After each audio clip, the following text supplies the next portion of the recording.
Hi, my name's Julie Taylor. I'm the Faculty Director of Learning and Teaching for the Faculty of Medicine, Health and Social Care here at Canterbury Christ Church University.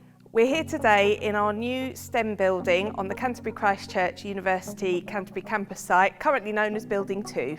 So seeing the building develop over the last few months has been a fantastic opportunity to see spaces come alive to teach all of our students in this wonderful building. Come with me, I'm going to take you to the Health Simulation Suite. So here we are on the second floor at the western back end of the building where our simulation suite is. As you can see here, we have plenty of changing room space for students to change into their uniforms ready for their simulation sessions. As you can see, this is a clinical room set up with all our emergency services that we required, and eventually will be set up similar to that of an operating theatre. So as you can see here, we also have piped gases and suction so that we can simulate a real operating theatre environment. Here we are at the nurses' station, the nerve centre of any ward environment, whether in simulation or in the NHS. Here we're able to manage all of the things that are going on in our simulation suite, an integral part of the students' learning journey, being able to understand and learn their skills that they will then see out in practice when they go. This will allow us to use this fantastic new simulation suite to the best of its ability, using technology to enhance learning, providing students with the very best of what we can offer. Here we have our nurse call system. So any patient in any of our ward areas would be able to call the nursing station if they needed something.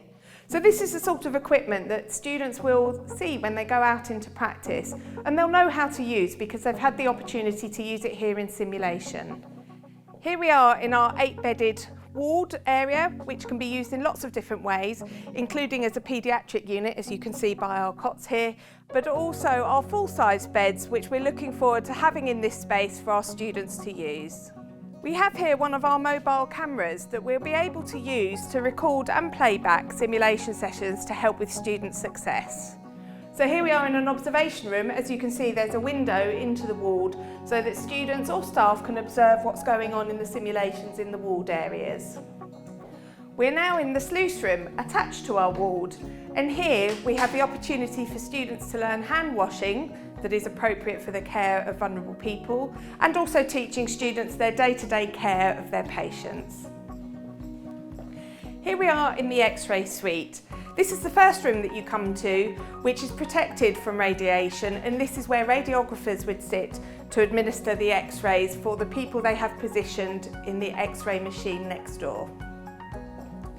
Here we are in the X-ray room itself.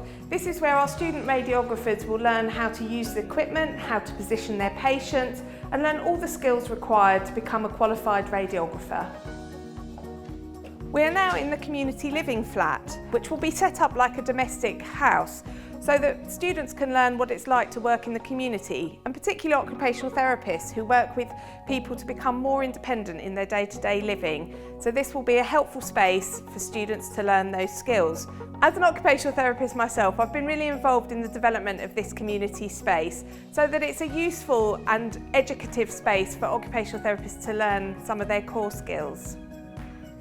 Here we are in the adapted bathroom, designed to help us understand how people can live more independently in their own environments.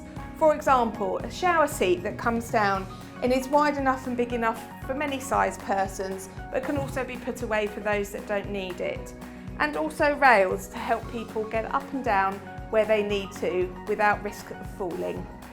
A specialist local company has provided us with this adapted sink, for example, which has handrails built in so somebody could pull themselves up on it safely without fear of falling, and colour contrast rails for people with visual impairment or cognitive impairment to ensure they understand and know where the things that help them are placed.